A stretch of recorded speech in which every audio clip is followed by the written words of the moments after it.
और मार्च करेंगे statue of liberty तक। मेरे ख्याल से 6 तारीख को जब संपन्न होगा तो स्टैचू ऑफ लिबर्टी में दिखाई देगा। सही दिशा में लाने के लिए ये स्टैचू ऑफ लिबर्टी भी बनवाया और ये मार्च वगैरह भी करने लगे। और Anil Yadav Kosli, not Sunil Yadav, not Sunil Yadav, not any other Yadav. इसको याद रखना चाहिए कि अनिल यादव है। एसडीएम साहब अपनी गलती करी। आज 150वीं जयंती के उपलक्ष्य के अंदर एक वॉक निर्धारित करी गई है सारे देश के अंदर। ये समाप्त हो जाएगी 25 नवंबर को और 26 नवंबर से लेकर के और 5 दिसंबर तक गुजरात के अंदर सब कोने से लोग इकट्ठे होंगे और मार्च करेंगे स्टैचू ऑफ लिबर्टी तक। ये देश को इकट्ठा रखने के लिए मार्च ऑफ यूनिटी का नाम इसको दिया गया है और सभी वर्ग के लोग, सभी मज़हब के लोग इसके अंदर शामिल हो रहे हैं और आने वाले समय के अंदर एकता का प्रतीक मेरे ख्याल से 6 तारीख को जब संपन्न होगा तो स्टैचू ऑफ लिबर्टी में दिखाई देगा। राव साहब, आपकी पार्टी आप काम कर रहे हैं, अंतर जो दोनों के बीच आ रहा है वो किस वजह से आ रहा है? देखो, नेहरू जी को तो हमारी कांग्रेस पार्टी ने खूब चढ़ाया और चढ़ाने लायक भी थे, उन्होंने बहुत अच्छे भी काम किए थे, लेकिन नेहरू जी की और सरदार पटेल की कई बातों के ऊपर बनती नहीं थी और उस वजह से कांग्रेस पार्टी के शासन के दौरान सरदार पटेल की जो योगदान था उसको थोड़ा बहुत धीमा किया जाता था।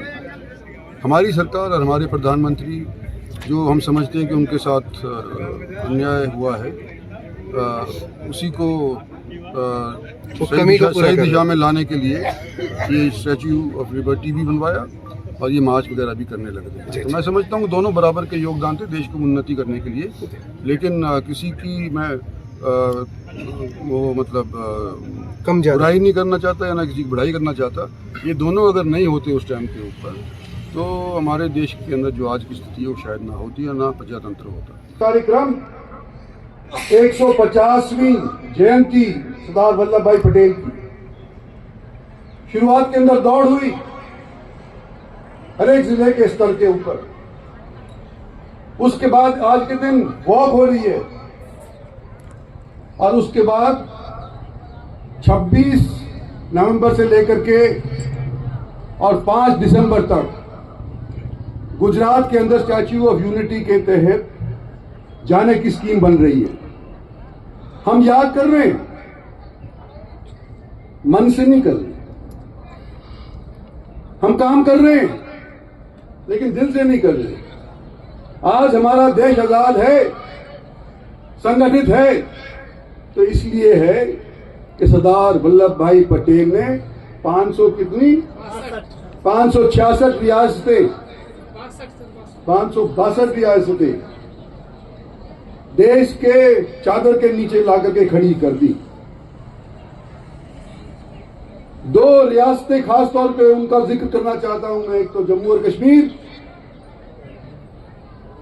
और दूसरा हैदराबाद, तीसरा गोवा भी, जिनमें दिक्कत आई थी, फौज भेजनी पड़ी, लेकिन हमारे जम्मू एंड कश्मीर के अंदर फिर भी रटक रह गई। और वो किसने पूरी करी? भारतीय जनता पार्टी की सरकार ने, नरेंद्र भाई मोदी की सरकार ने 470 की जो दशा हुआ करती थी, जिनको अलग रखा करते थे कश्मीरियों को, वो समाप्त करके देश के अंदर एकता बढ़ाने के लिए हमारी सरकार जिम्मेदार है, हमारा प्रधानमंत्री जिम्मेदार है। और हम प्रजातंत्र किए, हमने ये सोचा कि हमारे देश के अंदर प्रजातंत्र से देश चलेगा और चाहे वो चुनाव वाली ईमानदा हो मेरे जैसा या कोई यहां पर बैठा हुआ कोई सरकारी अफसर हो, मुलाजिम, हम सब पब्लिक सर्वेंट हैं। हमारे को तो 5 साल के बाद इम्तिहान देना पड़ता है, लेकिन जो सरकारी नौकरी तहत काम कर रहा है उसको साल में नहीं, 5 साल में नहीं, सारी जिंदगी में एक बार इम्तिहान देना पड़ता है, एक बार इंटरव्यू देना पड़ता है। और अगर दे देता है तो 30 साल 35 साल नौकरी करता है। जब हमारे को 5 साल के लिए देते तो हमको याद रखना पड़ता है कि हमारे सहयोगी कौन, जिन्होंने हमारे को जिता करके भेजा? हमारी पार्टी कौन, जिन्होंने हमारे को टिकट दे करके जीतने के लिए तैयार किया? हमको तो करना पड़ता है क्योंकि इम्तिहान देना पड़ेगा। लेकिन मेरा निवेदन है, जो लोग यहाँ पे कार्यक्रम कर रहे हैं सरकारी के तौर के ऊपर, कि जब किसी भी जगह के ऊपर आपकी पोस्टिंग हो, आप और हम बराबर के सिविल सर्वेंट हैं।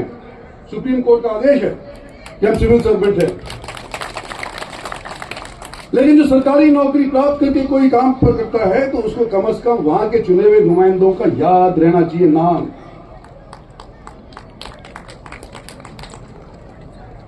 आज यहां पर 3 एमएलए बैठे हैं, लक्ष्मण सिंह तिवारी, डॉक्टर कृष्ण बावल और Anil Yadav Kosli, not Sunil Yadav, not any other Yadav. इसको याद रखना चाहिए कि अनिल यादव है। एसडीएम साहब अपनी गलती करी। यहां पर पब्लिक के अंदर किसी का नाम लेना हो तो कम से कम लिख के तो ले आते। इस तरह से कैसे कार्यक्रम चलेगा? हम आपके बलबूते के ऊपर सरकार चला रहे हैं, लेकिन सरकार हमारी है, पब्लिक की है। 5 साल के बाद चुनेगी, फिर से नहीं चुनेगी तो इनके हाथ के अंदर है। लेकिन अगर आपको कोई जिम्मेदारी दी गई है तो उस जिम्मेदारी को पूरे तौर के ऊपर निभाना आपका फर्ज है। यहां पर चेयरमैन बैठी हैं, ब्लॉक समिति के चेयरमैन बैठे हैं, जिला परिषद के बैठे हैं, सदस्य बैठे हैं और हमारी पार्टी की प्रधान बैठी है। इन सबको बराबर के तौर के ऊपर इज्जत सरकारी अफसरों के मार्फत मिलनी चाहिए। ये आज स्टेज पे कहा, ये मोदी का आदेश है मेरा। और जो आप लोग यहां पे आए हो खाना पूर्ति के लिए भी कई लोग आए,